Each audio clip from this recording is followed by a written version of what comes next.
मला आठवतंय विधानसभेच्या निवडणुका जाहीर झाल्या त्याच्या आधी दिल्लीमध्ये मला काही लोक भेटायला लागले. 2 लोक, त्यांची नावं पत्ते हे आता माझ्याकडे नाही आहेत, पण मी त्याचं लक्ष दिलं नाही.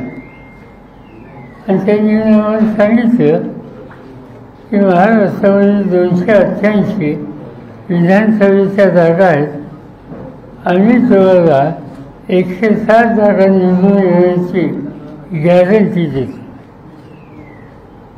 मला आश्चर्य वाटतं. आणि स्पष्ट सांगायचं म्हणजे त्यांनी जरी सांगितलं गॅरंटीचं तरी निवडणूक आयोग या संस्थेच्या संबंधी माझ्या मनात काही शंकेची स्थिती नव्हती. आणि म्हणून असे लोक भेटत असतात म्हणून त्यांच्याकडे मी त्यावेळी दुर्लक्ष केलं.